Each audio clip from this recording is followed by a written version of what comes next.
The House will please come to order.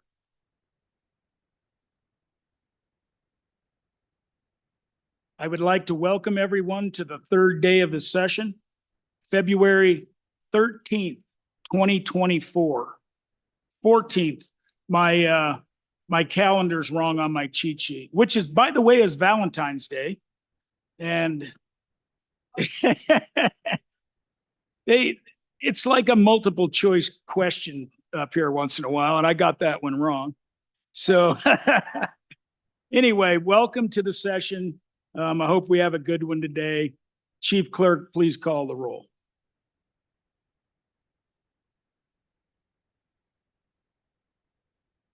Convening roll call for the third day, February 14th, 2024.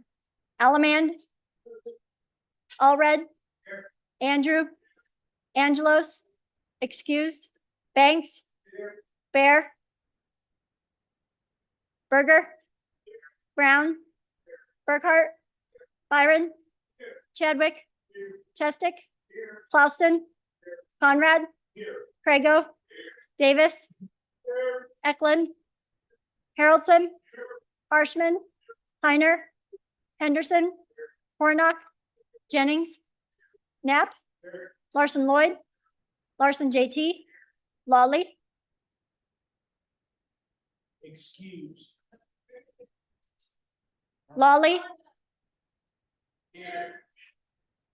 Locke. Nyman. Newsom. Nicholas. Nemec. Northrop. Oakley. Obermueller. O'Hearn. Olson. Ottman. Pendergraft. Penn. Provenza. Rodriguez Williams. Sherwood. Singh. Slagle. Smith. Stiff. Storer. Strzok.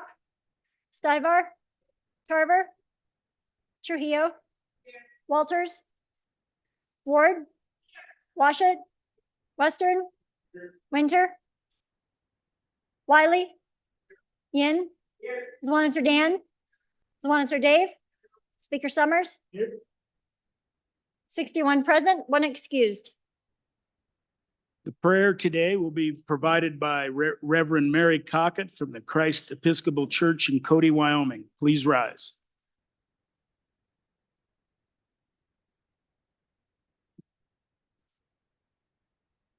Let us begin with prayer for healing.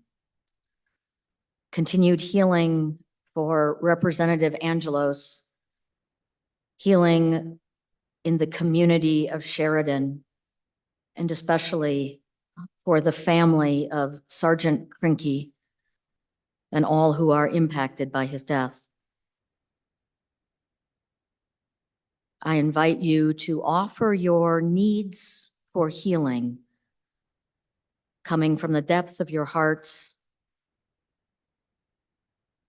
knowing that our God is mighty to save.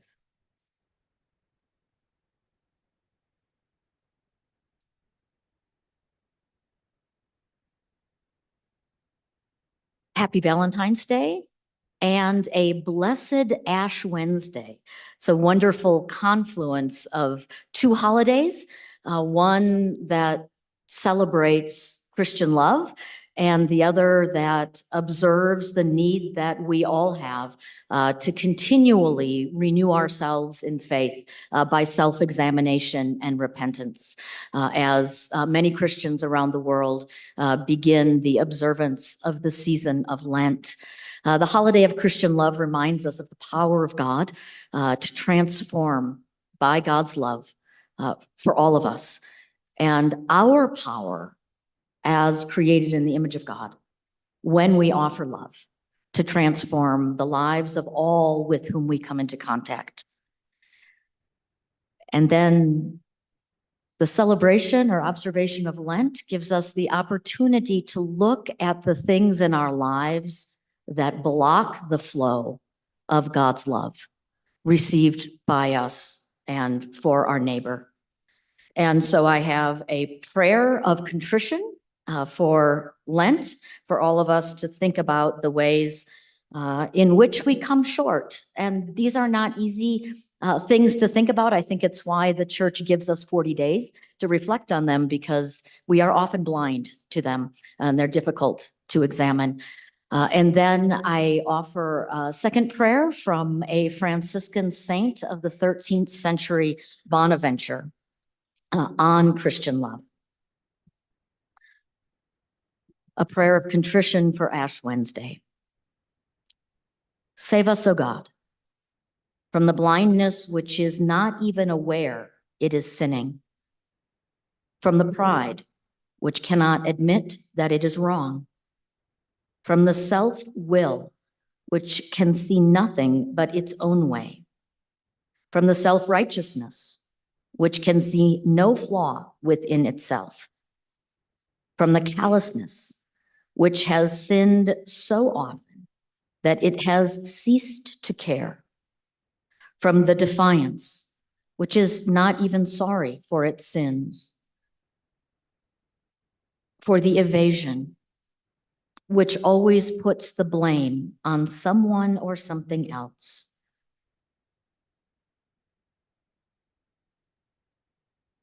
for our hard-heartedness which never allows us to repent. Give us at all times eyes which are open to our faults, conscience which is sensitive and quick to warn us, and a heart that cannot sin in peace, but is moved to regret and remorse. So grant that, being truly penitent, we may also know that we are truly forgiven. For your love covers all our sins in Jesus Christ, our Lord. Amen. And now pierce our souls with your love.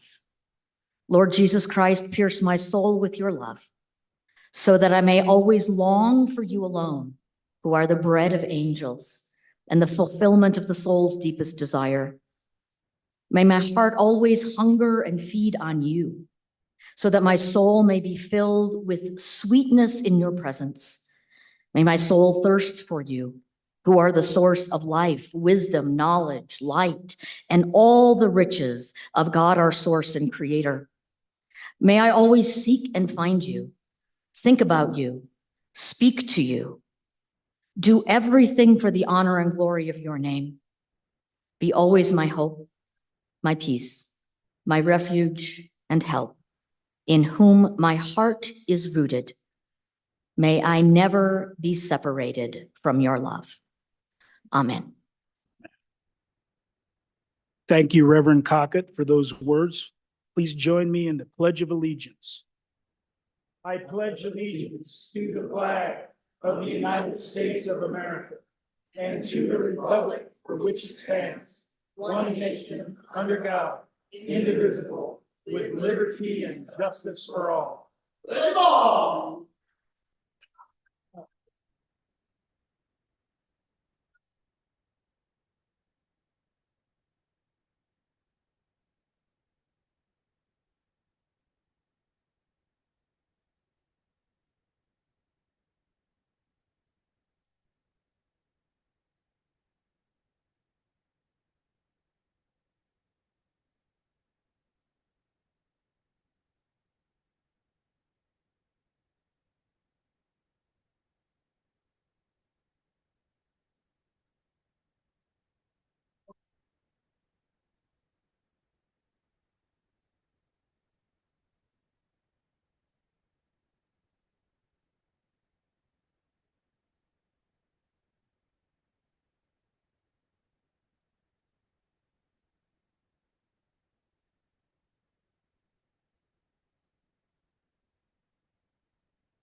The House will please come to order.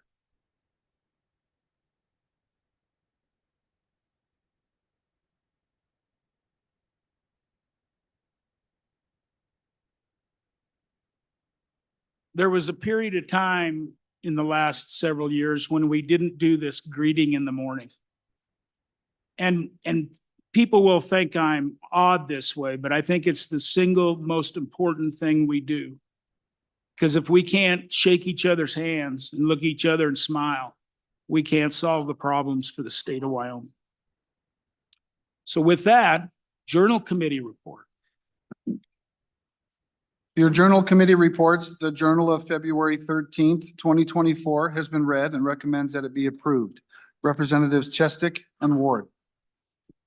The doctor of the day is Dr. Rage Geringer. I don't see him here right now. We have a page today, and that page is Emily McDonough. Please rise and give her a round of applause.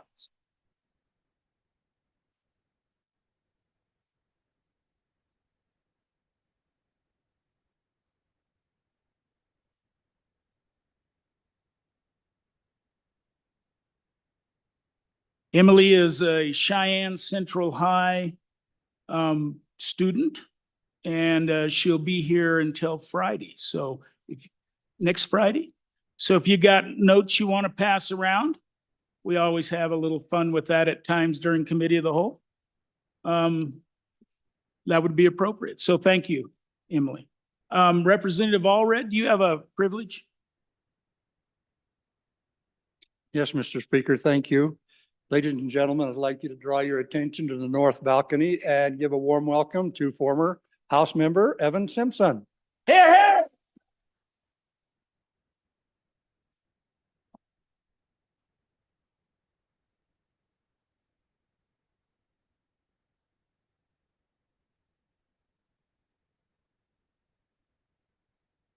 Representative Simpson, welcome to the House. It is a pleasure to have you here. Yes, Mr. Speaker, privilege of the floor. please, Representative Provenza, before I space out your name again. I don't know how. Thank you, Mr. Speaker. I just want to, it's my pleasure to announce that CSG West is here today. Edgar Ruiz is in the gallery. They will be hosting lunch for WLA alumni this afternoon. If you have any questions about CSG West, it's a great opportunity to chat with these folks.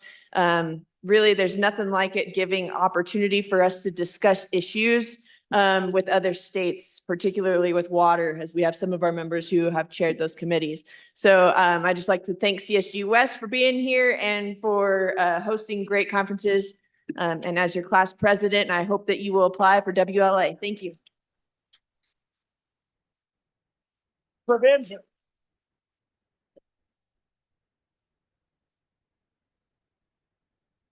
Welcome, CSG. Appreciate your service and all the things you do for us. Representative Provenza, isn't it not true that you were given an award at the WLA that was part of CSG, and that you were chosen by your peers to be the head of that class? Is that correct? Mr. Speaker, thank you. Yes, I am the class president of the Western Legislative Academy. So I represent Could we 12 states. could we please rise and give her a congrats?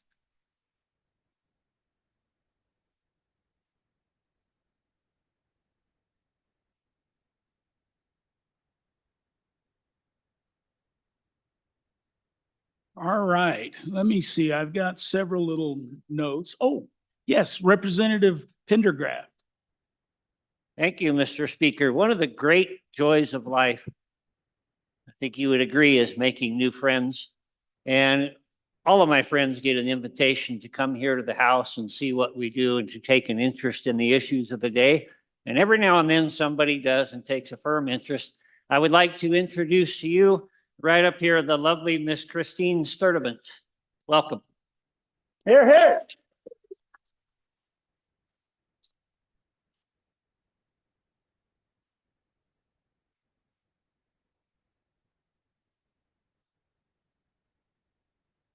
Welcome to the house. Hope you enjoy your day.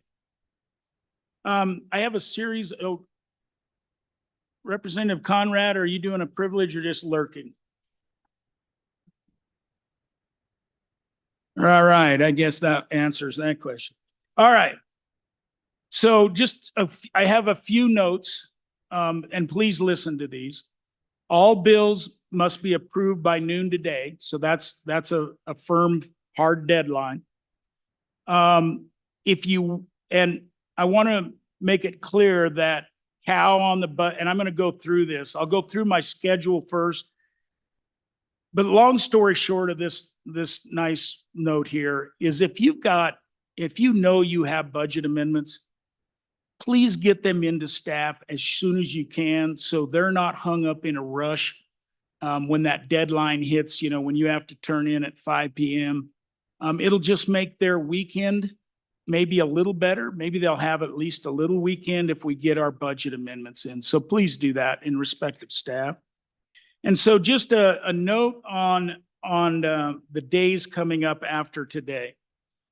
So tomorrow, Thursday, this is the order of events, and I think appropriations needs to hear this as much as anybody.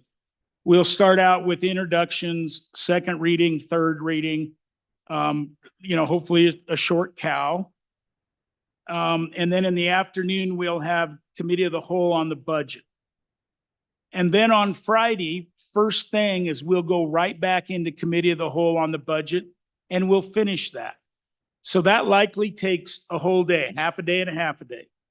And then Friday afternoon, we'll go into second reading, third reading, perhaps a bill or two in cow just to maintain the process. And then we'll go to introductions.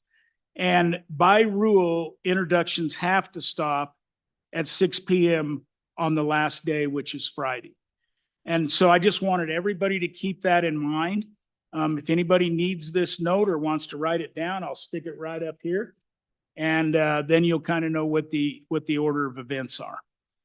All right, Chief, you got another little note?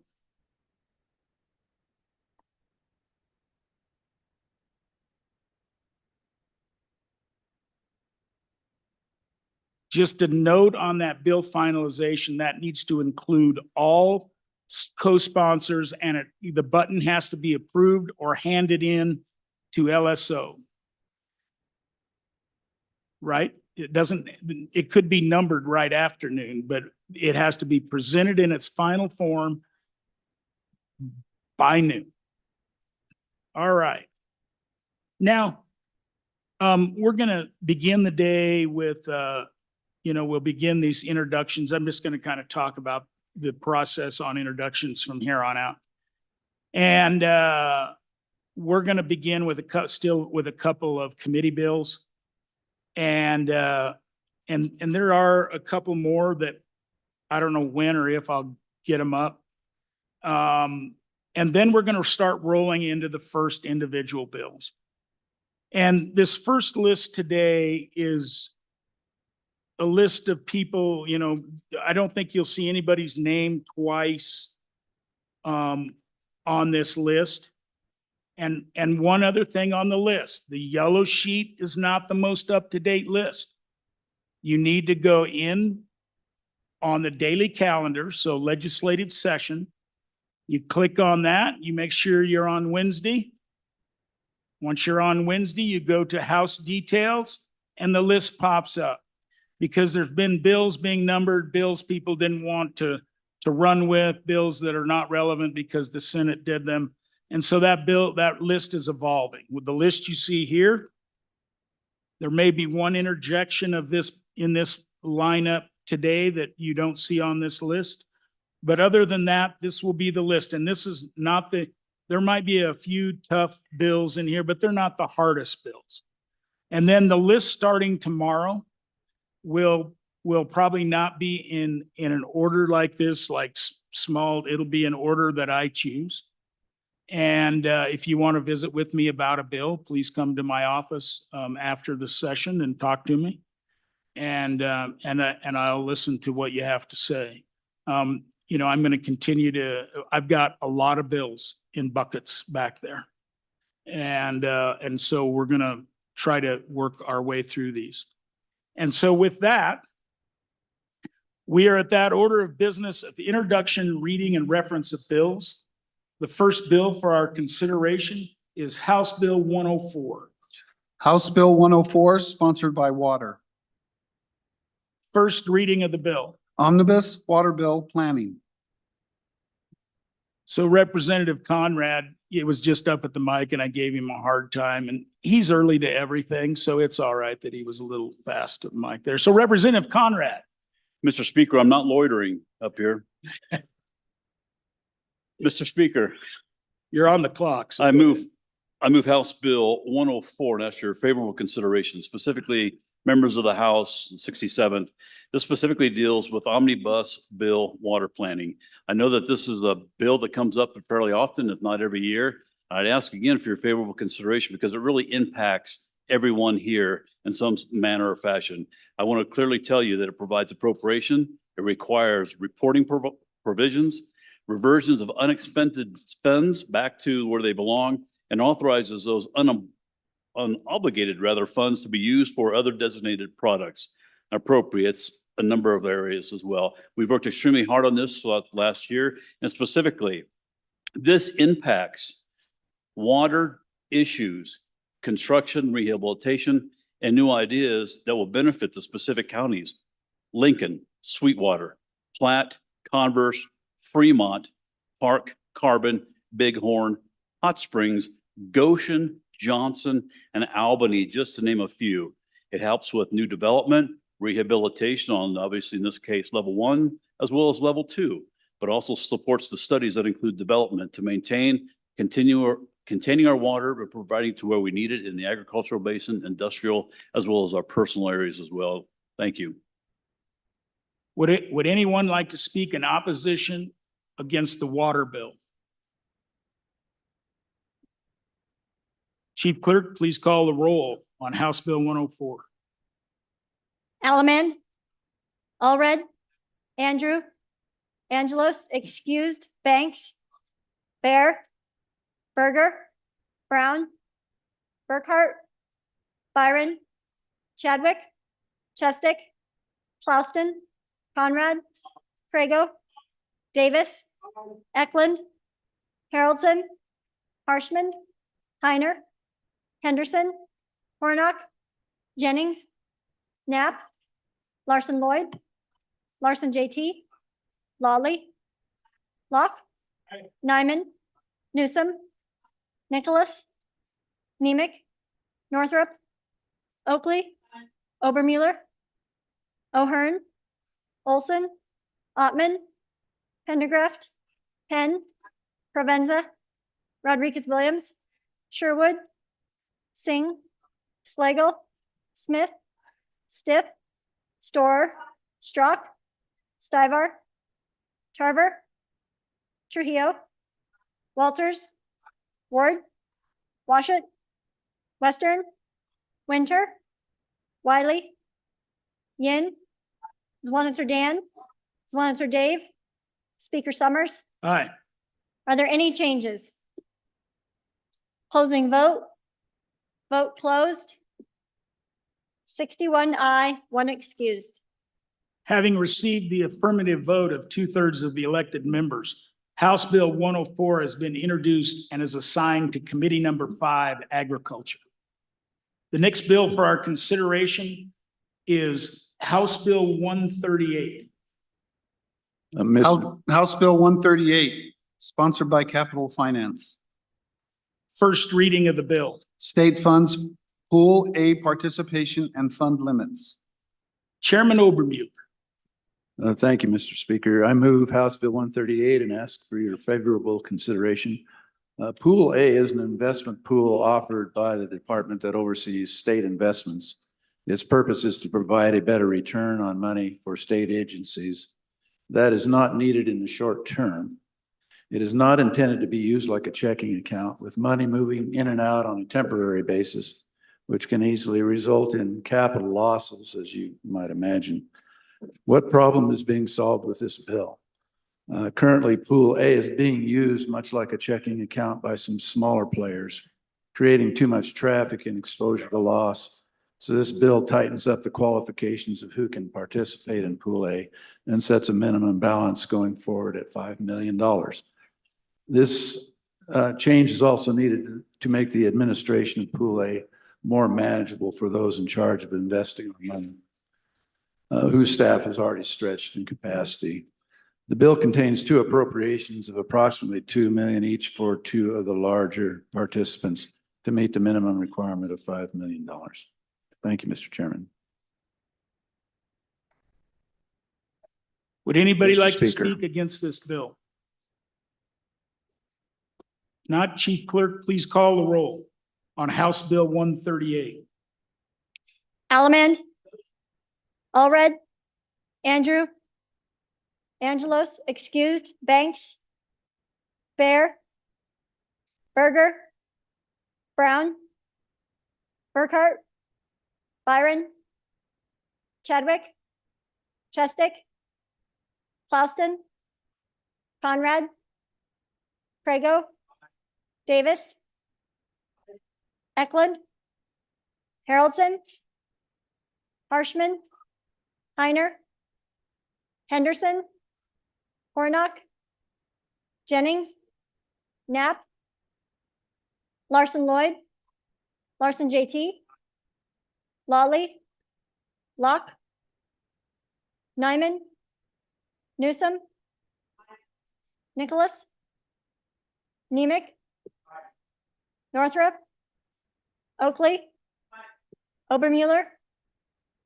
O'Hearn, Olson, Ottman, Pendergraft, Penn, Provenza, Rodriguez Williams, Sherwood, Singh, Slagle, Smith, Stiff, Storer, Strock, Stivar, Tarver, Trujillo, Walters, Ward, Washut, Western, Winter, Wiley, Yin, Zwaniter Dan, Zwaniter Dave, Speaker Summers?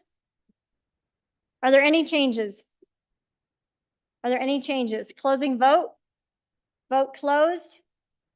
42 aye, 19 no, 1 excused. Having received the affirmative vote of 2/3 of the elected members, House Bill 138 has been introduced and is assigned to Committee Number 2 Appropriations. The next bill for our consideration is House Bill 23. House Bill 23, sponsored by Representative Larson, JT. First reading of the bill. Vehicle registration, e-certificate, and grace period. Representative Larson, JT. Thank you, Mr. Speaker. I move House Bill 23 and ask for your favorable consideration for introduction. Members, this is a bill that I brought last session, ran out of time in the last session, but basically what it does is allows county treasurers to issue the vehicle registration in a PDF or other electronic format, and also gives a 30-day grace period for the tags to come in the mail. So it basically allows a totally online process for registering your vehicle. Would anybody like to speak in opposition to House Bill 23? Representative Craigo.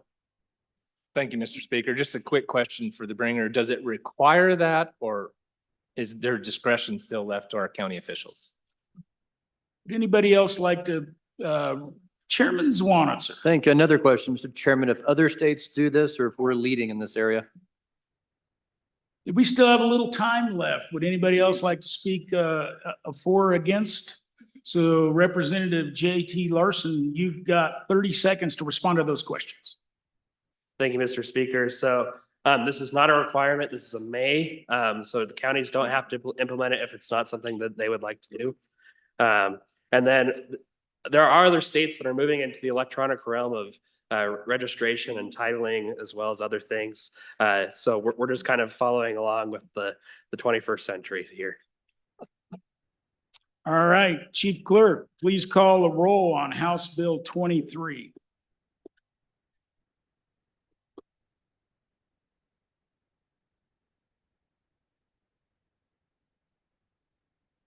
Ellement? Allred? Andrew? Angelos, excused. Banks? Bear? Berger? Brown? Burkhart? Byron? Chadwick? Chestick? Klauston? Conrad? Craigo? Davis? Eklund? Haroldson? Harshman? Heiner? Henderson? Warnock? Jennings? Knapp? Larson Lloyd? Larson JT? Lawley? Locke? Nyman? Newsom? Nicholas? Nemec? Northrop? Oakley? Obermueller? O'Hearn? Olson? Ottman? Pendergraft? Penn? Provenza? Rodriguez Williams? Sherwood? Singh? Slagle? Smith? Stiff? Storer? Strock? Stivar? Tarver? Trujillo? Walters? Ward? Washut? Western? Winter? Wiley? Yin? Zwanitzer Dan? Speaker Summers? Aye. Are there any changes? Closing vote. Vote closed. 56 aye, 5 no, 1 excused. Having received the affirmative vote of 2/3 of the elected members, House Bill 23 has been introduced and is assigned to Committee Number 8, Transportation. The next bill for our consideration is House Bill 46. House Bill 46, sponsored by Representative Walters. First reading of the bill. Chancery Court, timeline for resolution of disputes. Representative Walters. Thank you, Mr. Speaker. I move House Bill 46 and ask for your favorable consideration. This is quite a simple bill. It's a timeline change in the Chancery Court arena. And so what this does is it changes the timeline from 150 days of when the action is filed to 150 days of the issuance of the scheduling order. And the reason for this change comes about because of all the pretrial activities that need to take place before the trial and before the actual court proceedings can begin. This was brought by the judicial side of our government, saying that we need this, and both the attorneys on both sides of these types of actions said this makes sense. These folks said they need a little bit more time. The 150 days from the issuance of the scheduling order is still a very accelerated pace, but it just allows them the time to do some of those pretrial activities. So I would ask for your favorable consideration. And when we have more time to discuss this fully, I will share more information, as 2 minutes doesn't allow that time. Representative Bear? Thank you, Mr. Speaker. We've been working on this Chancery Court for some time, and I don't believe there's any major issues with this particular bill, but I'd just like a better explanation of where we're at on the Chancery Court and how this is affecting, whether we're keeping on pace with our expectations of the Chancery Court handling cases. Anybody else like to speak on the opposition or a question? Representative Walters for the 32nd. Okay, Chairman Nicholas for the response. Thank you, Mr. Speaker. I'll follow up with that. So the first Chancery Court trial took place about 3 weeks ago. There is currently 23 scheduled trials on the docket. It's moving along fairly well. They're requesting that we get a full-time judge in that position in the next biennium. But this particular amendment is really necessary in order, because the time construct that we put together doesn't work on the pretrial practice. And so it's critical that this, we have further discussions on this. Time. All right. With that, Chief Clerk, please call the roll on House Bill 46.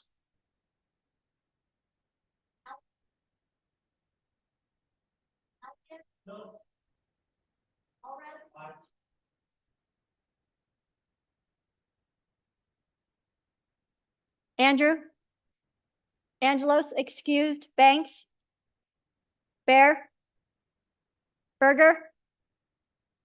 Brown? Burkhart? Byron? Chadwick? Chestick? Klauston? Conrad? Crago? Davis? Eklund? Haroldson? Harshman? Heiner? Henderson? Hornock? Jennings? Knapp? Larson Lloyd? Larson JT? Lawley? Locke? Nyman? Newsom? Nicholas? Nemec? Northrop? Oakley? Obermueller? O'Hearn? Olson? Ottman? Pendergraft? Penn? Provenza? Rodriguez Williams? Sherwood? Singh? Slagle? Smith? Stith? Storer? Strock? Stivar? Tarver? Trujillo? Walters? Ward? Washut? Western? Winter? Wiley? Yin? Zwaniter Dan? Zwaniter Dave? Speaker Summers? Aye. Are there any changes? Closing vote? Vote closed. 58 aye, 3 no, 1 excused. Having received the affirmative vote of 2/3 of the elected members, House Bill 46 has been introduced and is assigned to Committee Number 1, Judiciary. The next bill for our consideration is House Bill 47. House Bill 47, sponsored by Representative Penn. First reading of the bill. Solid waste, illegal dumping, remediation grants. Representative Penn. Thank you, Mr. Speaker. At this time, I move House Bill 47, Solid Waste Illegal Dumping Remediation Grants, and ask for your favorable consideration. So, floor members, I'll give you the down and dirty, on this one. So what this bill does is it creates an illegal dumping remediation grant program. We have our landfill remediation program. Within that is the corrective action account. And this bill creates a account within an additional account, the illegal dumping remediation account, where funds can be transferred from the corrective action account so that our municipalities can apply for grants to help clean up our illegal dumping issues across the state. In my county, we have a major issue with this, and the more I talk to members, the more it sounds that this is happening all across the state. The Department of Quality of Things Environmental will facilitate this. Grant amounts are $125,000 per award, can apply multiple times, and municipalities can join together. It does require a 10% match. And more funds. This bill only accounts for a $250,000 initial deposit, but the director does have the ability to deposit more funds as there is need. So with that, I'll wait and see if there are further questions. Representative Oakley. Thank you, Mr. Speaker. I just have a question for the bringer. Wasn't this funding and more included in the ARPA bill? Representative Chairman Burkhart. Thank you, Mr. Speaker. While this bill is well-intentioned, there are numerous problems with it. One is it does not address illegal landfills, which are going on in the Red Desert continually. But the biggest problem is it takes money from our smaller communities in the cease and transfer account and moves them into an account with very little control from this body. It gives control to a government agency, and that money is already earmarked for our small communities. Lingle, Upton, Baggs, who need money to remediate these landfills that they already have. This has been planned for years. And excuse me, and we've talked about it before, of continuing to fund that account so that we can take care of these issues. I think there'd still be about 30 seconds left. So if there could one more 30-seconder, Representative Larson Lloyd. Thank you, Mr. Chairman. My concern is that we're putting a state agency in charge of this, and then we're making it open on the reservation where that state agency has no jurisdiction. The EPA, the federal agency, has jurisdiction on the reservation, and that agreement has to be with them and the state, not the tribes in the state. Right. Representative Penn, you have 30 seconds to kind of respond to those concerns and questions. Thank you, Mr. Speaker. So this does allow for our municipalities to address some of the issues with their local landfills. The reason for this bill is because of the sovereignty issues between our state and our tribes. This does account for language whereby the two can enter into an agreement, and therefore hoping to alleviate some of the concerns of sovereignty. Thank you. Chief Clerk, please call the roll on House Bill 47. Allemand, Allred, Andrew, Angelos, excused, Banks, Bear, Berger, Brown, Burkhart, Byron, Chadwick, Chestick, Clauston. Yes. Aye. Conrad, Crago, Davis, Eklund, Haroldson, Harshman, Heiner, Henderson, Hornock, Jennings, Knapp, Larson Lloyd, Larson JT, Lawley, Locke, Nyman, Newsom, Nicholas, Nemec, Northrup, Oakley, Obermuller, O'Hearn, Olson, Ottman, Pendergraft, Penn, Provenza, Rodriguez-Williams, Sherwood, Singh, Slagle, Smith, Stiff, Storer, Strock, Stivar, Tarver, Trujillo, Walters, Ward, Washut, Western, Winter, Wiley? Yin? Zwaniter Dan? Zwaniter Dave? Speaker Summers? Aye. Are there any changes? Are there any changes? Closing vote? Vote closed. 28 aye, 33 no, 1 excused. Having failed to receive an affirmative vote of 2/3 of the elected members, House Bill 47 has failed introduction. The next bill for our consideration is House Bill 48. House Bill 48, sponsored by Representative Conrad. First reading of the bill. Renaming the deaf, dumb, and blind account. Representative Conrad. Mr. Speaker, I move that House Bill 0048, the renaming of the deaf, dumb, and blind account, and ask for your favorable consideration. Members of the 67th, within our state statutes, there is a permanent land fund and land income fund account which dedicates funds to certain institutions or purposes. The first one that's denoted within that actual account is the deaf, dumb, and blind account. This fund provides on a number of measures for our less fortunate folks who have hearing impairments, specifically cochlear implants rather, as well as a number of others. I think it's time in 2024 that we as a legislator set the standard, and let's recognize that these children as intelligent, valued members of our great state, and close this antiquated description from the 1800s that disparages as being dumb so they can reach their fullest potential without being labeled. By utilizing and naming the account the deaf, hard of hearing, blind, and visually impaired, I think we can do so. And more importantly, allow our children to be successful from the very early youth or very early beginnings to their youth without labeling such. So this is a removal of 2 words and in placing them with 3. So a net verbal count of an additional 1. Thank you. Would anybody like to speak against this bill? Representative Ottman.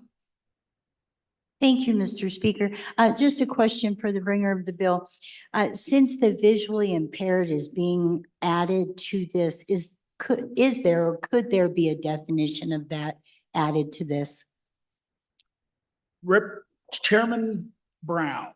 Thank you, Mr. Speaker. I'm just curious, are we sure we can afford the space in our green books for that 1 additional word?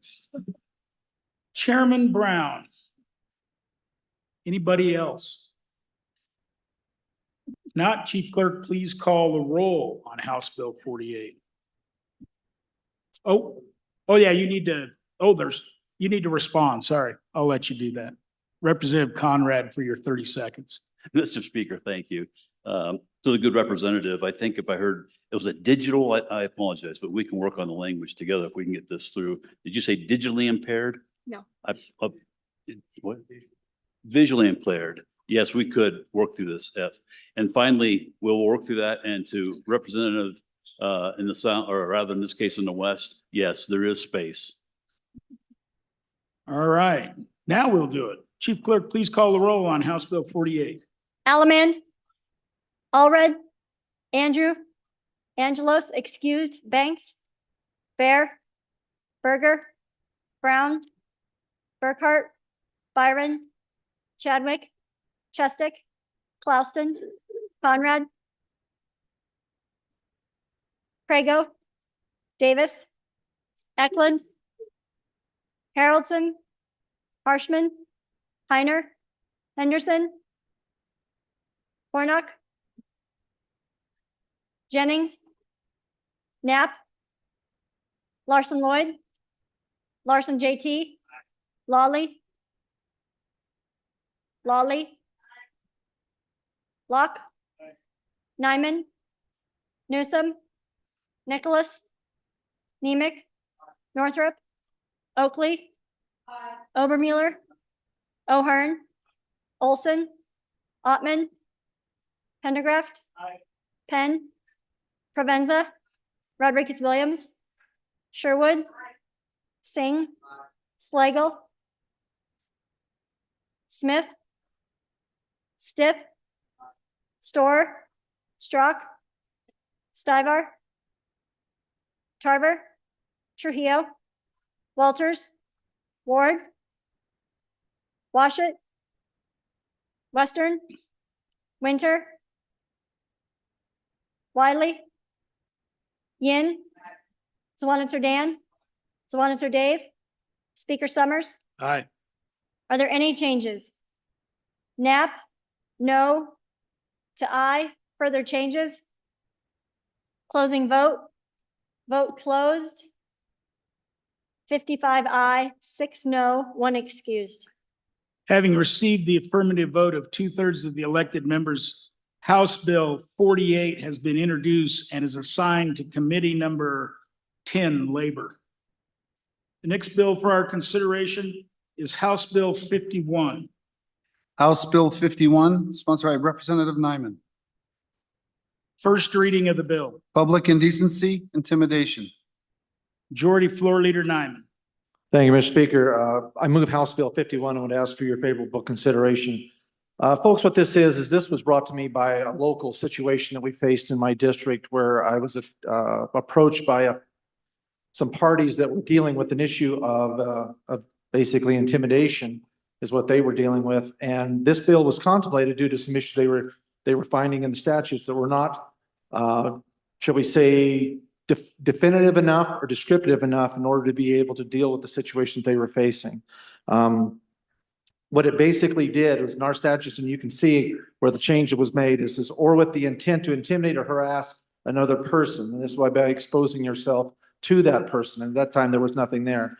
Folks, this change is not intended to be punitive, but to hopefully resolve any situation where individuals think they have the right to impose their morality, or in this case, the lack thereof, on other children in particular will be better protected through this legislation. And so I took this to, when we got this drafted, I took it to my county attorney. He looked at it. He signed off on it before I went ahead. He said he did believe that this would bring a better clarity and definition to the statutes and would allow these folks the opportunity to be able to have this matter settled and to be able to bring some kind of recourse for them. And so with that. Would anybody like to speak in opposition to this bill? Not, Chief Clerk, please call the roll on House Bill 51. Allemand, Allred, Andrew, Angelos, excused, Banks, Bear, Berger, Brown, Burkhart, Byron, Chadwick, Chestick, Clouston, Conrad, Crago, Davis, Eklund, Haroldson, Harshman, Heiner, Henderson, Hornock, Jennings, Knapp, Larson Lloyd, Larson JT, Lawley, Locke, Nyman, Newsom, Nicholas, Nemec, Northrop, Oakley, Obermuller, O'Hearn, Olson, Ottman, Pendergraft, Penn, Provenza, Rodriguez Williams, Sherwood, Singh, Slagle, Smith, Stith, Storer, Strock, Stivar, Tarver, Trujillo, Walters, Ward, Washit, Western, Winter, Wiley, Yin, Swanitzer Dan, Swanitzer Dave, Speaker Summers. Aye. Are there any changes? Berger, aye. To no, further changes? Closing vote. Vote closed. 36 aye, 25 no, 1 excused. Having failed to receive an affirmative vote of 2/3 of the elected members, House Bill 51 has failed introduction. The next bill for our consideration is House Bill 53. House Bill 53, sponsored by Representative Ward. First reading of the bill. Public health emergency definition amendments. Representative Ward. Thank you, Mr. Speaker. I move House Bill 53 and ask for your favorable introduction consideration. This bill revises Wyoming public health emergency law such that the Wyoming executive branch can no longer unilaterally declare a public health emergency, but must get the consent of the legislature. The legislature may convene for this purpose either in person or electronically. Specifically, the governor shall declare when a public health emergency exists or has ended. After the governor declares a public health emergency exists, the governor shall by proclamation convene the legislature on the second day following the date of the declaration for purposes of concurring with or not concurring with the existence of a public health emergency. The legislature by joint resolution may concur that a public health emergency exists or shall have the authority to terminate the public health emergency. The legislature may satisfy quorum requirements and vote in person or remotely by electronic video and audio conference method. This bill aims to remedy the situation that occurred between March 13th, 2020 and March 15th, 2022, where the public health emergency was extended repeatedly by the executive for just over a year by executive order without consent and advice from the legislature where lawmaking authority resides. The public health emergency resulted in many infringements of Article 1, Section 38 of the Wyoming Constitution, which guarantees Wyoming citizens the right to make their own healthcare decisions, and many Wyoming citizens, particularly in the healthcare field, lost their jobs for their refusal to comply. I ask for your favorable vote. Would anybody like to speak against this bill? Not. Chief Clerk, please call the roll on House Bill 53. Allemande, Allred, Andrew, Angelos, excused, Banks, Bear, Berger, Brown, Burkhart, Byron, Chadwick, Chestick, Klauston, Conrad, Prego, Davis. Aye. Eklund. Haroldson. Harshman. Heiner. Henderson. Hornock. Jennings. Knapp. Larson Lloyd. Larson JT. Lawley. Locke. Nyman. Newsom. Nicholas. Nemec. Northrop. Oakley. Obermuller. O'Hearn. Olson. Ottman. Pendergraft. Penn. Provenza. Rodriguez Williams. Sherwood. Singh. Slagle. Smith. Stith. Storer. Strock. Stivar. Tarver. Trujillo. Walters.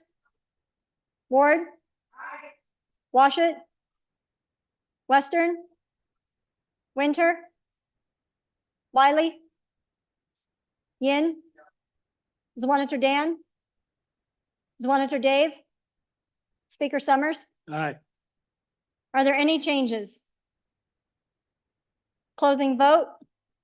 Vote closed. 27 aye, 34 no, 1 excused. Having failed to receive an affirmative vote of 2/3 of the elected members, House Bill 53 has failed introduction. The next bill for our consideration is House Bill 54. House Bill 54, sponsored by Representative Washut. First reading of the bill. Wyoming Reads Day. Chairman Washut.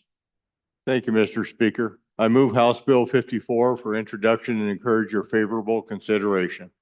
Back in 1996, Casper had a dynamic educator named Sue Jorgensen who loved kids and loved reading. Tragically, Sue died in a car crash. Her grieving husband, John Jorgensen, honored his late wife by establishing a foundation in recognition of her commitment to children's literacy and books. The foundation began giving away beautiful illustrated books to every first grade child in the Torrance County School District. This became known as Casper Cares, Casper Reads Project. Teachers, school administrators, and parents joined in to make it a huge success. In 2006, Casper Cares, Casper Reads took on a new level. It expanded statewide for the first time as Wyoming Reads. The program has since grown to include celebrations in all 23 counties, distributing books to thousands of first graders every spring. As the 25th anniversary of this amazing initiative draws to a close, it is fitting that the Wyoming legislature recognize John and Sue Jorgensen and the citizens of Wyoming who are dedicated to the importance of early childhood literacy by establishing the third Tuesday in May of each year as Wyoming Reads Day. The day shall be appropriately observed in the public schools of the state by state and local governments and by organizations within the state. The legislature recommends that Wyoming communities hold a Wyoming Reads Day celebration to advance the cause of childhood literacy and encourage early enthusiasm for reading. That's what this bill does. Please vote aye. Just a note on protocol. I'll admit I don't have the bill in front of me and I don't know whether whether the individuals or those organizations were named in the bill. But if they were not named in the bill, probably they shouldn't have been spoken at the mic. So just remember, if you're using a name that's proper like that, if it's not in the bill, it's not appropriate. But having the bill not in front of me, I couldn't do that. So just a note for self. So Chairman Zwanitzer. Thank you, Mr. Speaker, and it is in the bill. Just a question, and it's more of the last 20 years, last 4 of these we've done, it always says the governor may, and it's not really a requirement there in subsection B. Some of the historic ones from before the 60s, we make sure the government shall issue that proclamation, but the last 4 or 5 of the last decade, it's always been, we encourage, the governor may. Just wondering if that was just an LSO drafting without conversation, or if there is really a forevermore in Wyoming history, the governor shall do this each May. Would anybody else like to speak to this bill? If not, Chairman Washington, you have 30 seconds. That was a drafting issue. And that didn't take very long. So Chief Clerk, please call the roll on House Bill 54. Allemand, Allred, Andrew, Angelos, excused, Banks, Bear, Berger, Brown, Burkhart, Byron, Chadwick, Chestick,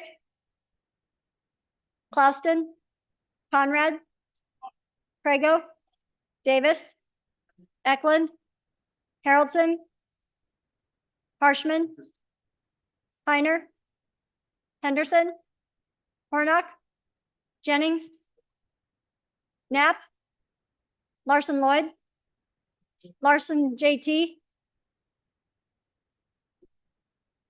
Lawley, Locke, Nyman, Newsom, Nicholas, Nemec, Northrop, Oakley, Obermuller, O'Hearn, Olson, Ottman, Pendergraft, Penn, Provenza, Rodriguez Williams, Sherwood, Singh, Slagle, Smith, Stiff, Storer, Strock,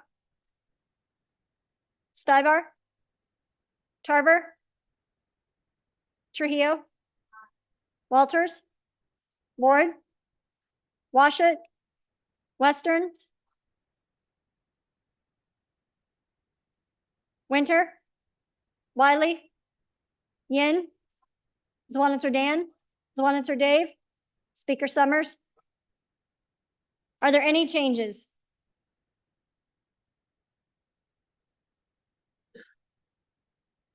Chadwick? Aye. Are there any changes? Closing vote? Vote closed. 56 aye, 5 no, 1 excused. Having received the affirmative vote of 2/3 of the elected members, House Bill 54 has been introduced and is assigned to Committee Number 4, Education. Just a reminder, folks, I know that the good folks out in the lobby are passing lots of notes, but when we're voting on bills, make sure you're within the bar and make sure you're in here. And that you speak up for the chief clerk. So the next bill for our consideration is House Bill 63. House Bill 63, sponsored by Representative Larson Lloyd. First reading of the bill.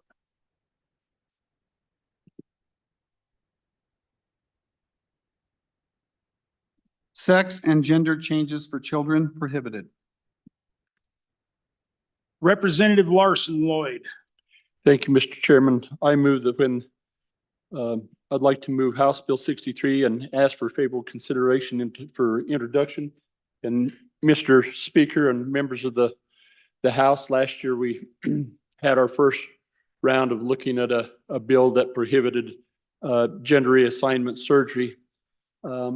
We looked at it in the Appropriations Committee. We spent a lot of time on it and felt that it was too broad and included a lot of unnecessary components. But in essence, I really agreed with the idea that performing gender reassignment surgery on children under the age of 18 is not an appropriate option in the state of Wyoming. And so I worked on this bill, continuing over the course of the summer, working with various stakeholders and associations that work in the industry or work in this healthcare profession. There aren't any gender reassignment surgeries taking place currently, but my feeling is that a child under the age of 18 is developing emotionally, mentally, and physically, and really should be prohibited from making those types of decisions that can have such long-term impact on their life. I have had a couple of questions on the penalties. In all our professions, we allow the professions overseeing or the boards overseeing the professions to determine what the penalties are. Generally, if whether you're an attorney, a physician, a dentist, a barber, a cosmetologist, if you violate state law, the rules of your board will take that very seriously, and chances are you lose your license. That's why I left that up to the board to make that intention. I also feel that it's important that this is just pertaining to the surgery. I didn't get into the use of prescriptions because Time. Representative Penn in the opposition. Thank you, Mr. Speaker. I do appreciate the attempt at protecting our children. I think it makes a good statement as to what we want to do. However, this bill does not go nearly far enough. It's been said by state agencies that surgeries don't happen here, and they have admitted that the cross-sex hormones and the medical treatments that way do. We have documentation that people are bringing their children from other states to come here for those things, and this does not address that.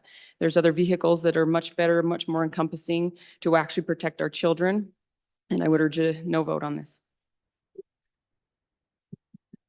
Okay, that was about 30 seconds, so we have time. Representative Rodriguez Williams. Thank you, Mr. Speaker. This bill uses language that suggests sex is, quote, assigned at birth, unquote. I would like to ask the sponsor why that language is used, as sex is determined at conception. This language would enshrine in state law that sex is arbitrarily assigned and therefore changeable, which is the opposite of the truth. We shouldn't enshrine falsehoods into statute. Time. Would anybody else? We still have some time. Representative Ottman. Thank you, Mr. Speaker. Last year, we presented a relatively direct and brief bill that prohibited any kind of gender reassignment on children from the ages of 4 through 18. In a world where there is so much anxiety and mental health that we see every time we turn around, somebody's wanting more and more agency for mental health. We hoped that that would preclude that so that children could not be operated on for any reason between the ages of 4 and 18. After that, they could, on their own as an adult, they could determine that. This bill just says that physicians cannot operate. It does not include anything about all the hormones and the altering for children. Right, I think that's the end of the time. So Representative Larson, you have 30 seconds to respond. Thank you, Mr. Chairman. If we get this through, we do need to modify the language on physicians as we've met with the definitions of who can do surgeries. That needs to include nurse practitioners and PAs. That be an amendment we need to make in there. I think that I make this very simple and clear and don't get too broad. So vote your conscience, please. Time. Chief Clerk, please call the roll on House Bill 63.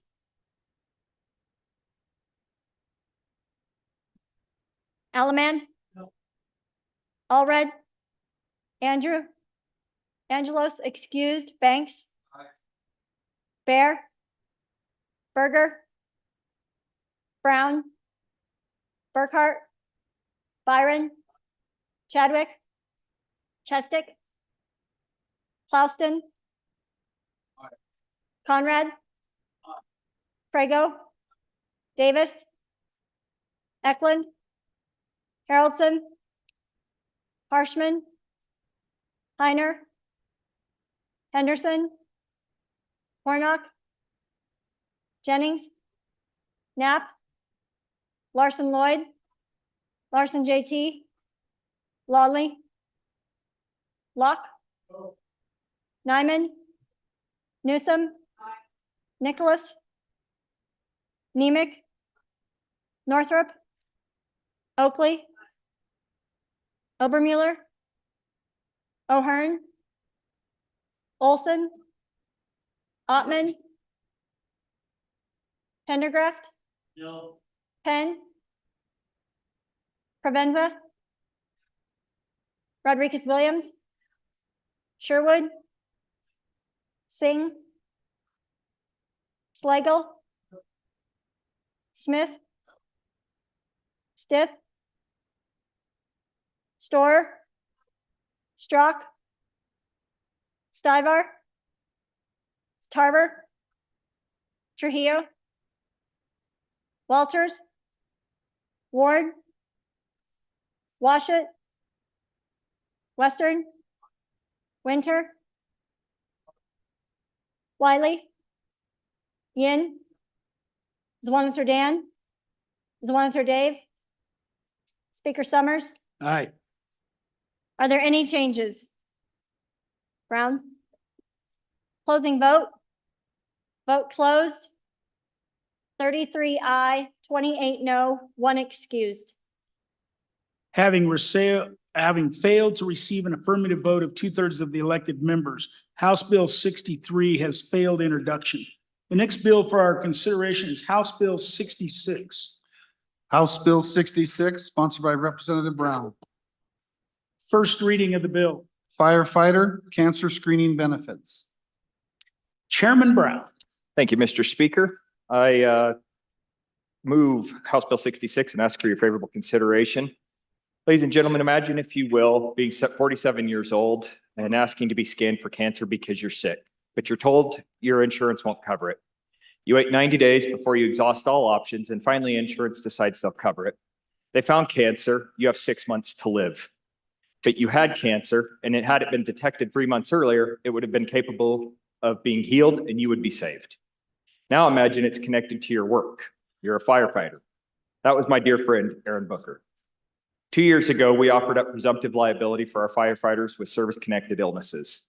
Once we diagnose them, we cover those costs. For too many, it's too late. This bill fixes that. We're simply extending the same group of individuals that were covered once they have been diagnosed with the ability to be diagnosed early and potentially save their lives by early detection and save our money from our state and our firefighters' lives. Couple quick things. This bill will not cost the taxpayers a dime. This bill proposes using funds through workers' comp that are already available. This bill will actually lower the costs of workers' comp rates to cities, counties, towns, and firefighter districts out there. And this screening will allow firefighters to detect cancer early, even before it develops into a catastrophic event. I'm trying to save lives and money by catching these diagnoses earlier. This was my last promise to my dying friend as we sat together on his porch 2 days before he passed. This is my pledge to him, and I sincerely ask for your support in protecting those that protect us on a daily basis with an aye vote. Thank you. Would anybody like to speak in opposition to this bill? Representative Heiner. Thank you, Mr. Speaker. Just a point of clarification, I'd like to ask, the fiscal, I thought I heard that there was no appropriation, but the fiscal note has over $2 million appropriation. So I'd like a little clarification on that. Thank you. Anybody else like to speak in opposition to this bill? Not Chairman Brown, 30 seconds. Thank you very much, Mr. Speaker. There is no appropriation. If you read the bill, fiscal note does not necessarily mean that money is going to be appropriated. This is just money that will come out of the workers' comp pool and will be utilized to pay the workers' comp pool once these services are utilized and rendered. Thank you. Chief Clerk, please call the roll on House Bill 66. Allemande, Allred, Andrew, Angelos, excused, Banks, Bear, Berger, Brown, Burkhart, Byron, Chadwick, Chestick, Clausen, Conrad, Crago, Davis, Eklund, Harrelson, Harshman, Heiner, Henderson, Hornock, Jennings, Knapp, Larson Lloyd, Larson JT, Lawley, Locke, Nyman, Newsom, Nicholas, Nemec, Northrup, Oakley, Obermuller, O'Hearn, Olson, Ottman, Pendergraft, Penn, Provenza, Rodriguez Williams. I'm sorry, repeat. Sherwood, Singh, Slagle, Smith, Stith, Storr, Strock, Stivar, Tarver, Trujillo, Walters, Ward, Washut, Western, Winter, Wiley, Yin, Zwaniter Dan, Zwaniter Dave, Speaker Summers. Aye. Are there any changes? Closing vote. Vote closed. 55 aye, 6 no, 1 excused.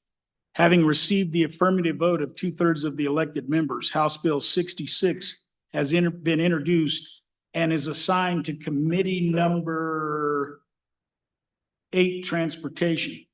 The next bill for our consideration is House Bill 67.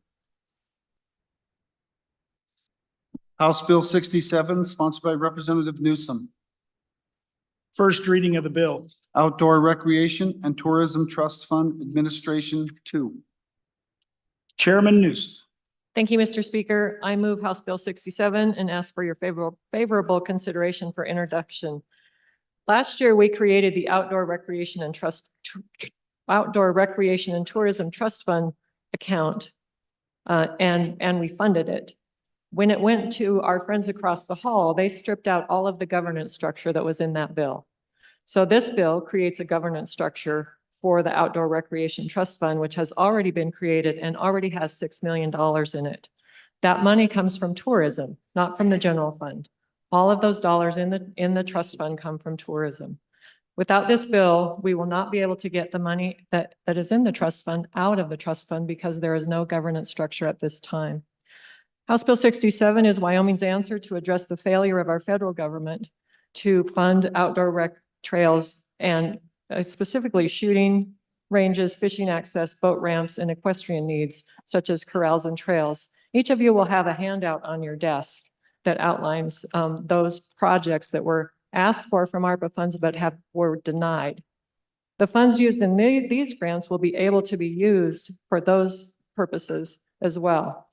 Just like the natural resources, the Wyoming Wildlife and Natural Resources Trust Fund, this governance structure mirrors that governance structure. It creates a 9-member board from throughout the state, and the board members will have special interest in outdoor activities and trails, including motorized and non-motorized uses. Just like the WWNRT, large projects will have to be approved here by the legislature. You will notice that there's a $50,000 general fund appropriation. This is the amount that would be used to set up the 9-member board, and the expenses involve setting up the infrastructure of the trust fund. This amount could be appropriated from the trust fund or from another source like tourism, if amended in that way. House Bill 67 supports business growth and its economic development. Time. Thank you. Representative Hornock in the opposition. Thank you, Mr. Speaker. We talked about this just recently on another bill where we have this fund with a pool of money. Now we're giving control of that pool of money to a board that is not controlled by the legislature. And so this takes millions of dollars kind of out of from my understanding, out of the hands of the control of this body, which is the appropriation body for the state of Wyoming, and puts it in control of a board that is appointed by the governor. So I urge a no vote because I think we need to keep control of those funds within this body. Thank you. All right, we still have over a minute to go if anybody wants to go to the mic. Oh, yes, Representative Davis. Thank you, Mr. Speaker. Would this fund, if it does occur, would that help our local communities on their recreational facilities? Because, you know, in our boom and bust society or state of Wyoming, we've got a lot of small communities with recreation centers and no way to keep up with the maintenance on it. I didn't know if this would be something that they could possibly tap into. Just a question. 30 seconds left. Anybody? All right. Chairman Newsom for 30 seconds. Great, thank you for those questions. To the first question, just like the Natural Resources Trust Fund, the expenditures from this trust fund do go through this body, and it is appropriated through our appropriations, so that it is not, we control that money. For the second question, this is outdoor recreation. So those, and unfortunately in those communities that have their facilities that are not outdoor recreation based, there would probably not be eligible. Chief Clerk, please call the roll on House Bill 67. Allemande? Allred? Andrew? Angelos, excused. Banks? Bear? Berger? Brown? Burkhart? Byron? Chadwick? Chestick? Clauston? Conrad? Crago? Davis? Eklund? Haroldson? Harshman? Heiner? Henderson? Hornock? Jennings? Knapp? Larson Lloyd? Larson JT? Lawley? Luck? Nyman? Newsom? Nicholas? Nemec? Northrop? Oakley? Obermuller? O'Hearn? Olson? Ottman? Pendergraft? Penn? Provenza? Rodriguez Williams? Sherwood? Singh? Slagle? Smith? Repeat. Stiff. Store. Strock. Stivar. Tarver. Trujillo. Walters. Ward. Washit. Western. Winter. Wiley. Yin. Swanitzer Dan. Swanitzer Dave. Speaker Summers. Aye. Are there any changes? Closing vote. Vote closed. 51 aye, 10 no, 1 excused. Having received the affirmative vote of 2/3 of the elected members, House Bill 67 has been introduced and is assigned to Committee Number 6, Travel. The next bill for our consideration is House Bill 69. House Bill 69, sponsored by Representative Hornock. First reading of the bill. Mine permit and reclamation plan changes, landowner approval. Representative Hornock. Thank you, Mr. Speaker. I move House Bill 69 and ask for your favorable consideration. Many of us that support rural districts probably have mines within our districts. These mines support Wyoming and our way of life. We also support landowners and private property rights, and that is the foundation of the American way of life. This bill does both of those things. Statute requires mines to file annual reports with the State Department in that report, they must report on their work over the previous year. This process in that report allows revisions to the reclamation plan that do not propose significant alterations. These minor changes are allowed to be made between the mine operator and the State Department, and neither party is required to notify the landowner during that process. This bill would modify that and require consent of the landowner on any changes to the reclamation plan. It keeps the landowner in the loop and brings transparency throughout the lifetime of the mine. If there comes a time where the landowner who owns the land, remember, cannot come to if the landowner and the mine cannot come to an agreement, then the mine does not stop operating. They just continue to operate under the old reclamation plan. It's important to always maintain private property rights. Mines generally do a great job at reclamation, but the landowners need to stay in the loop, and this bill would ensure that that happens. Representative Wiley in the opposition. Thank you, Mr. Speaker. Coming in last year, and this pertains to the bill. Coming in last year as freshmen, they said that we would sometimes make mistakes, and I kind of stepped in it on this one. So I need to stand up and speak in opposition to it. Lately, I've been on the Rock Springs RMP task force for months, and we've been fighting the federal government's outreach.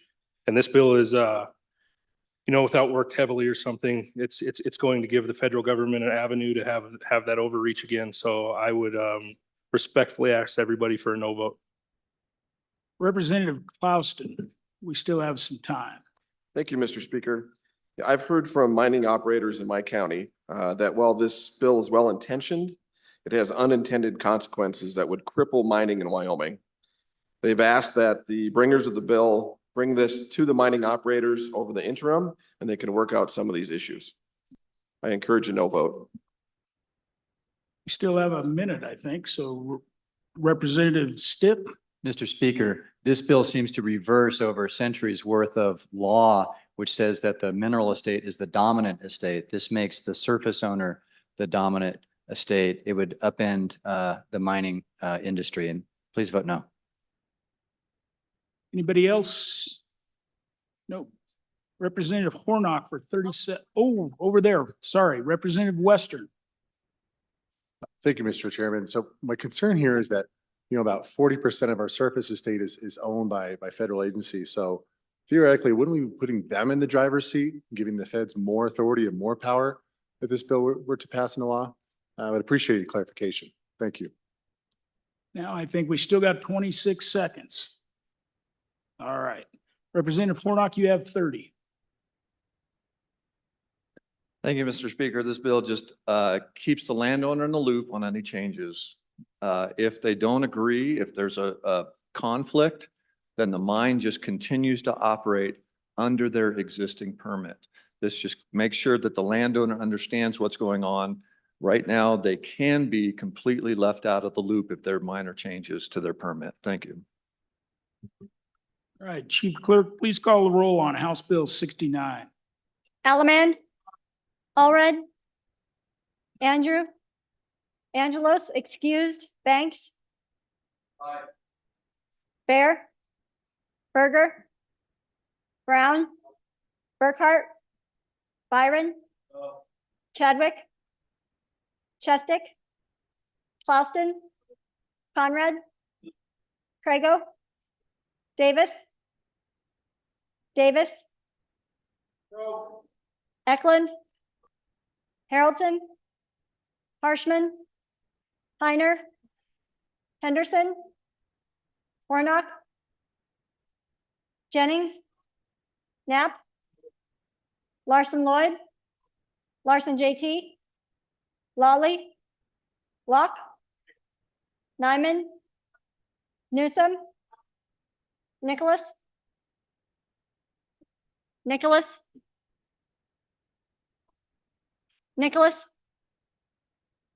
Nemec, Northrop, Oakley, Obermuller, O'Hearn, Olson, Ottman, Pendergraft, Penn, Provenza, Rodriguez Williams, Sherwood, Singh, Slagle, Smith, Stiff, Storer, Strock, Stivar, Tarver, Trujillo, Walters, Ward, Washut, Western, Winter, Wiley, Yin, Zwanitzer Dan, Zwanitzer Dave, Speaker Summers. No. Are there any changes? Banks? Aye to no. Further changes? Closing vote? Vote closed. 20 aye, 41 no, 1 excused. Having failed to receive an affirmative vote of 2/3 of the elected members, House Bill 69 has failed introduction. The next bill for our consideration is House Bill 81. House Bill 81, sponsored by Representative Banks. First reading of the bill. Public Officer Training Amendments. Representative Banks. Thank you, Mr. Speaker. I move House Bill 81 and ask for a favorable introductory vote. This bill was brought to my attention by the county commissioners and county attorney in my county, as well as some boards and districts who had some concerns. While we all agree that training is necessary to fulfill certain responsibilities and obligations to one's office, there becomes a point when it stretches outside the scope of one's office. What this bill does is allow the Department of Audit to continue to offer training, but reduces that minimum down that's been causing us some issues. And it requires that it also be offered in a virtual format so someone can take it at their convenience. It also removes provisions that would remove elected positions and officers from office for noncompliance, which was suspected to be illegal, but we'll decide that later. It removes redundancy also, as boards and districts already have training offered and available through them through other organizations. I ask for your aye vote so that we can work to fix the training requirements for our public officers so that we don't discourage boards and volunteers from finding or retaining members as they already struggle to do so. Just asking for an introductory vote so that we can get more of the conversation to this bill going on the floor. Thank you. Would anybody like to speak in opposition to that bill? Not, Chief Clerk, please call the roll on House Bill 81. Allemande, Allred, Andrew, Angelos, excused, Banks, Bear, Berger, Brown, Burkhart, Byron, Chadwick, Chestick, Clauston, Conrad, Prego, Davis, Eklund, Haroldson, Harshman, Excused. Heiner, Henderson, Hornock, Jennings, Knapp, Larson Lloyd,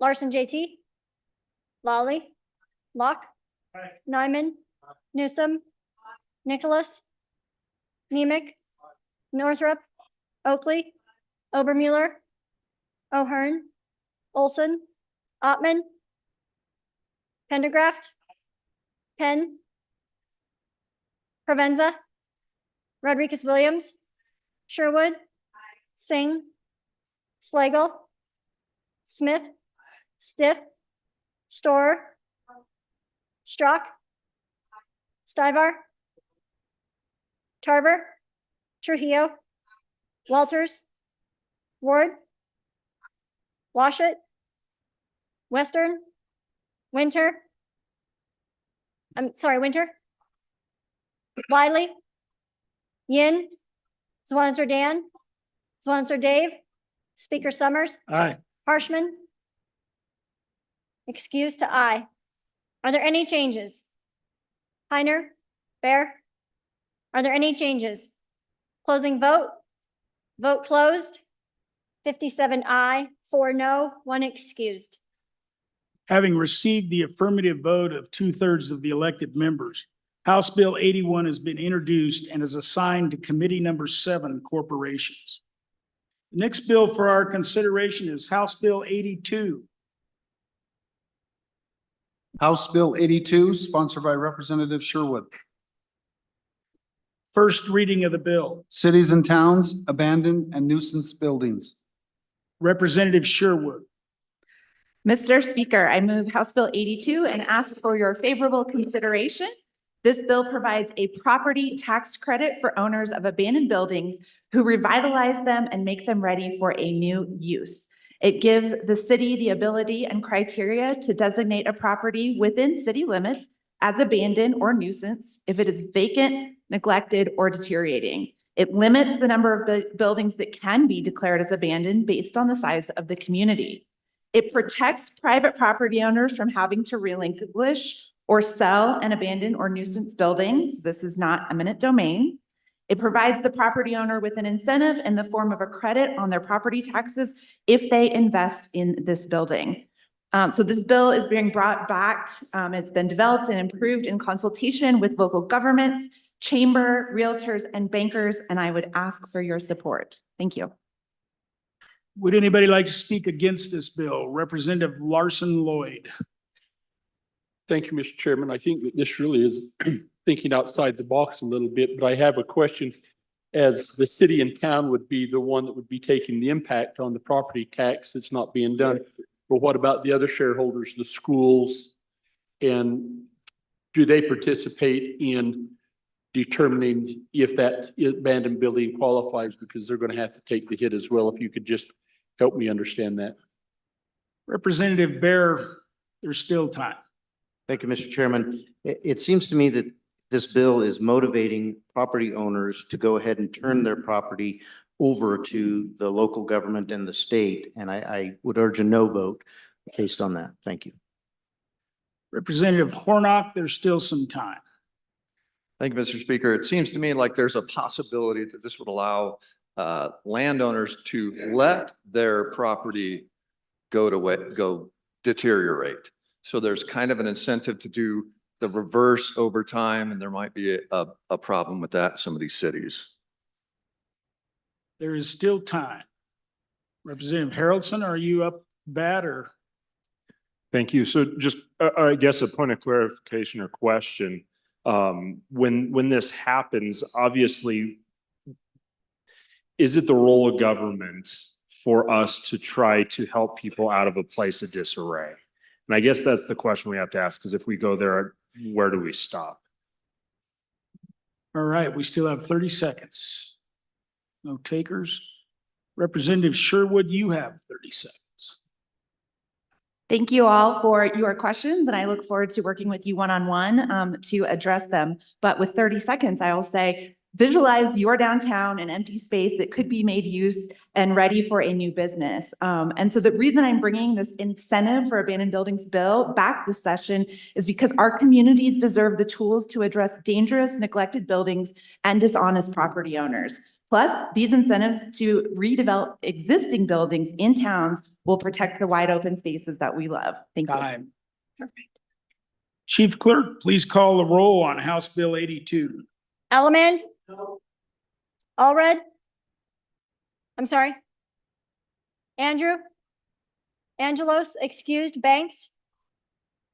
Bear? Berger? Brown? Burkhart? I'm sorry, Burkhart? Thank you. Byron? Chadwick? Chestick? Clauston? Conrad? Prego? Davis? Eklund? Harrelson? Harshman? Heiner? Henderson? Hornock? Jennings? Knapp? Larson Lloyd? Larson JT? Lawley? Locke? Nyman? Newsom? Nicholas? Nemec? Northrop? Oakley? Obermuller? O'Hearn? Olson? Ottman? Pendergraft? Penn? Provenza? Rodriguez Williams? Sherwood? Singh? Slagle? Smith? Stiff? Storer? Strzok? Stivar? Tarver? Trujillo? Walters? Ward? Washit? Western?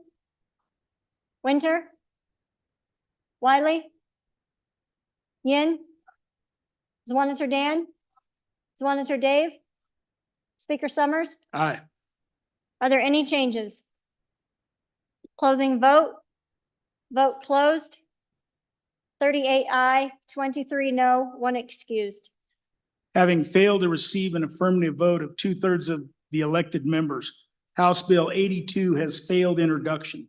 The next bill for our consideration is House Bill 85. House Bill 85, sponsored by Representative Harshman. First reading of the bill. Social media, parental consent for minors required. Chairman Harshman.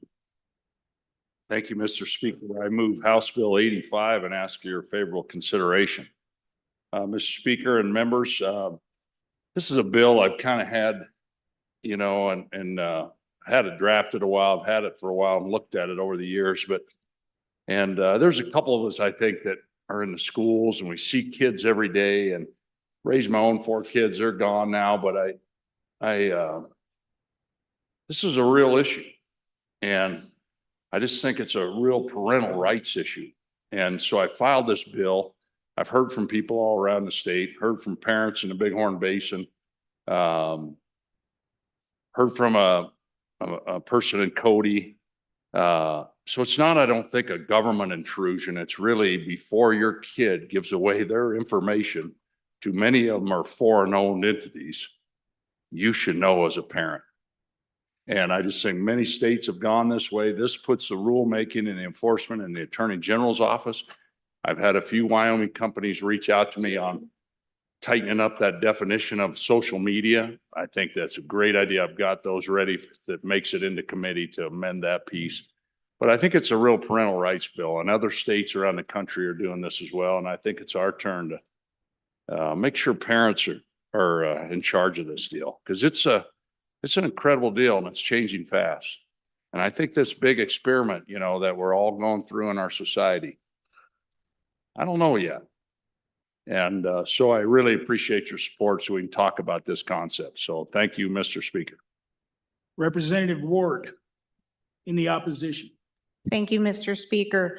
I do agree that parents should know what their children are doing on social media, but I feel that this interferes with the relationship that I have with my children. I'm aware and know when they're signing up for social media, and every parent should be aware. Because it interferes with the parental-child relationship, the details are left up to the AG, and this grows government. I rise in opposition. Representative Pendergraph, there is time. Thank you, Mr. Speaker. I really appreciate the bringer's intent and the thought behind this bill. But my question really is, and it's a question, is how is this enforceable? And do we need another law on the books that we can't really enforce? Still time. Anybody else? Representative Haroldson? Thank you. So obviously, it is a major issue. I don't disagree with you at all. I just don't know if this is the approach to correct the issue. Accountability, parents to children, is obviously something that needs to happen and is missing in this day and age, but government getting in the middle of it might not be the answer to actually fixing the problem. So as much as I wish I wasn't, I'm on and against, just because I don't feel it's probably the answer of the way. Representative Singh, there's still time. Thank you, Mr. Speaker. I appreciate the intention of this bill. However, it will end up requiring parents to submit their personal information onto social media websites, which profit off of the exchange of that information to third parties. And so while again, I appreciate the intention of this bill, I don't think this is the right way to go about it. I'm going to call that. You got 25 seconds if you want to do it. All right. So Representative Harshman, back to you for 30 seconds. Okay, a lot of questions there, Mr. Speaker. I think I'll start with the last first on the private information. Much like the online gaming that we've approved, that information can't be shared. Those are all parts that the Attorney General can put into practice. The other piece is, I thought I was pretty aware too as a parent, but it's changing fast, folks. And it's changing every day. And I think, and so I think it enforces that, it really encourages parental-child relationship to talk about this stuff. Time. Thank you, Mr. Speaker. Chief Clerk, please call the roll on House Bill 85. Allemande. Allred. Andrew. Repeat. Angelos, excused. Banks. Bear. Berger. Brown. Burkhart. Byron. Chadwick. I'm sorry, repeat. Chestick. Klauston. Conrad. Crago. Davis. Eklund. Haroldson. Harshman. Heiner. Henderson. Hornock.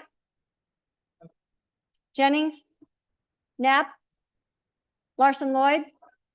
Larson JT. Lawley. Locke. Nyman. Newsom. Nicholas. Nemec. Northrop. Oakley. Obermueller. O'Hearn. Olson. Ottman. Pendergraft. Penn. Provenza. Rodriguez Williams. Sherwood. Singh. Slagle. Smith. Stiff. Storer. Strock. Stivar. Tarver. Trujillo. Walters. Ward. Washut. Western. Winter. Wiley. Yin. Zwaniter Dan. Zwaniter Dave. Speaker Summers. Aye. Are there any changes? Are there any changes? Closing vote. Vote closed. 36 aye, 25 no, 1 excused. Having failed to receive an affirmative vote of 2/3 of the elected members, House Bill 85 has failed introduction. The next bill for our consideration is House Bill 87. House Bill 87, sponsored by Representative Davis. First reading of the bill. Brucellosis testing amendments. Thank you, Mr. Speaker. I'd like to move House Bill 87 and ask for your favorable consideration. As you remember, last year, we ran this bill and it passed and everything. And after 1 year, a couple of things and issues have come up, and we need to revisit this bill for a little further clarity on this legislation. So I would ask for your favorable vote so that we can address this issue. Representative Allemand in the Mr. opposition. Thank you, Mr. Speaker. First, we must realize that a non-negative test is not positive. Most non-negatives are negative on when they're secondly redone. What this will do, this will alert every veterinarian in your county, every brand inspector in your county, they're going to be in your business. And if we show that we have a lot of non-negatives, Montana, South Dakota may say, we don't want your cattle. So until we have a positive test, let's not notify everybody and their brother. Thank you. Anybody else in opposition? Representative Davis for 30 seconds. Thank you, Mr. Speaker. Those are a couple of the issues that have arisen, and because we need to readdress a couple of things in this bill, I think that can be accomplished in committee. Thank you. Chief Clerk, please call the roll on House Bill 87.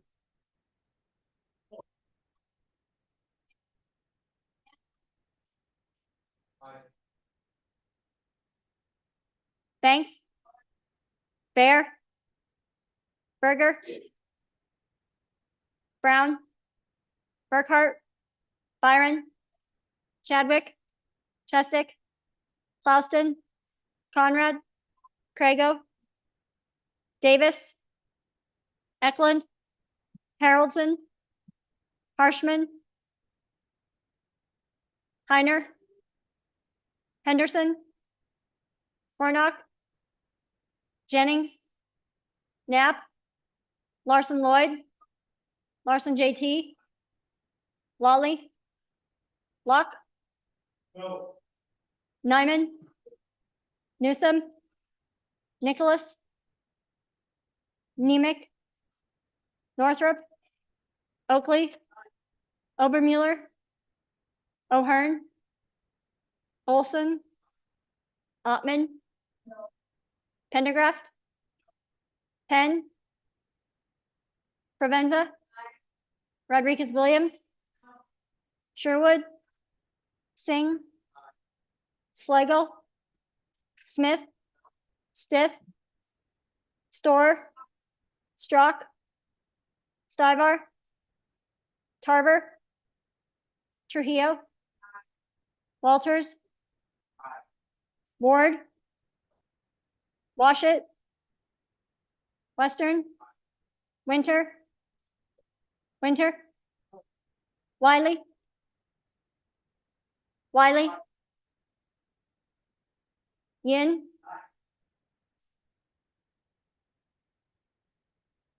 Swanitzer Dan? Swanitzer Dave? Speaker Summers? Aye. Are there any changes? Closing vote? Vote closed. 41 aye, 20 no, 1 excused. Having failed to receive an affirmative vote of 2/3 of the elected members, House Bill 87 has failed introduction. The next bill for our consideration is House Bill 90. House Bill 90, sponsored by Representative Rodriguez Williams. First reading of the bill. Newborn child safe havens, age of child. Representative Rodriguez Williams. Thank you, Mr. Speaker. I move House Bill 90 and ask for your favorable consideration. This bill amends current statute by increasing the age that a baby may be relinquished from 14 days to 60 days of age or younger. Mr. Speaker, with the prevalence of substance abuse and maternal health problems within our state, including postpartum depression, an increase in the baby's age in this statute helps prevent and save babies from unsafe abandonment. The law states that parents who do not harm their infant will not be prosecuted for abandonment if they hand their newborn to a responsible adult at a safe haven location. It gives parents a responsible alternative. Would anybody like to speak in opposition to this bill? Chief Clerk, please call the roll on House Bill 90. Allemande, Allred, Andrew, Angelos, excused, Banks, Bear, Berger, Brown, Burkhart, Byron, Chadwick, Chestick, Clouston, Conrad, Crago, Davis, Eklund, Harrelson, Harshman, Heiner, Henderson, Hornock, Jennings, Knapp, Larson Lloyd, Larson JT, Lawley, Locke, Nyman, Newsom, Nicholas, Nemec, Northrup, Oakley, Obermuller, O'Hearn, Olson, Ottman, Pendergraft, Penn, Provenza, Rodriguez Williams, Sherwood, Singh, Slagle, Smith, Stiff, Storr, Strock, Stivar, Tarver, Trujillo, Walters, Ward, Washut, Western, Winter, Wiley, Yin, Zwaniter Dan, Zwaniter Dave, Speaker Summers. Aye. Are there any changes? Stivar? No. Berger? No. To aye. Oakley? No. To aye. Further changes? Closing vote. Vote closed. 44 aye, 17 no, 1 excused. Having received the affirmative vote of 2/3 of the elected members, House Bill 90 has been introduced and is assigned to Committee Number 1 Judiciary. So it's to me like we're at that time, Mr. Majority Floor Leader.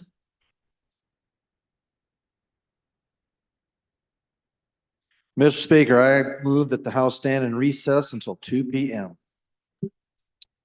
Committee announcements. Chairman Northrup.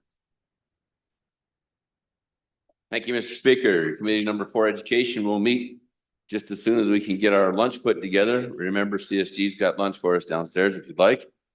We're going to do 3 bills, House Bill 20, House Bill 21, and House Bill 40, and we will meet in room 3. Chairman Nicholas. Thank you, Mr. Speaker. Your House Appropriations will meet on adjournment in room 301, the Appropriations Committee room. We will hear House Bill 74, House Bill 75, and House Bill 83. Chairman Olson. Your House Corporations, Elections and Political Subdivisions Committee will meet at about 12:30. Grab some lunch beforehand and then meet down in the connector hall so we can hear House Bill 42. Chairman, anybody else? You've heard the Majority Floor Leader's motion. All those in favor signify by saying aye. Opposed? Motion carries. We stand at recess until 2 p.m.